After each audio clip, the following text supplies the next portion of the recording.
Մեզ ինչ տեսակի ղեկավար է պետք, որ վերջապես խաղաղվենք, հանգիստ մեր գործով զբաղվենք, ինքն էլ այդ բոլոր հարցերը լուծի։ Շատ մեծ սպասումներով ենք եղել, իրան ընտրել ենք 2 անգամ, даже մոլի,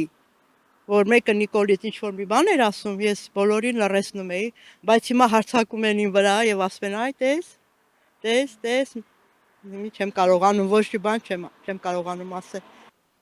Դե ժողովուրդից էլ է, ժողովուրդն էլ պետք է համերաշխ լինի,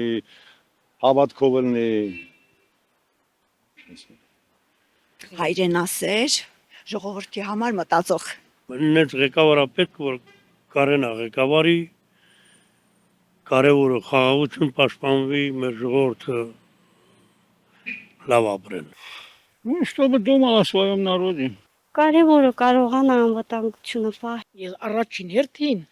խստապահանջ ղեկավար, կարգուկանոն, ամեն ինչը կարգուկանոնից է սկսվում։ Ամեն ինչը։ Ես մի հատ օրինակ բերեմ, թեկուզ երկարումա, մեր գյուղում մի հատ խելացի մարդ կար, այդ մարդը ինչա ճիշտ էր խոսում, անունը դեմագոգ էին ասում, որ ինչա ճիշտ ղեկավարներին հակաճառում էր։ Հիմա այդ մարդուն ռայկոմը ասում է, Օսիպյան, ուզում ենք ձեր գյուղում կոլխոզի նախագահ ընտրենք, ում ես ուզում ընտրես, ասма գնա իրա տուն, իրա ղեկավարած ընտանիք տեսի, իրա հողամասերի չափարները տեսի, իրա տան դարպաս տեսի, զուգարանը հետ նայի տեսի, ոնց է, իրան ընտրի, եթե իրա ընտանիքում ինքը կարում է ղեկավարի, ամենտեղ էլ կկարա։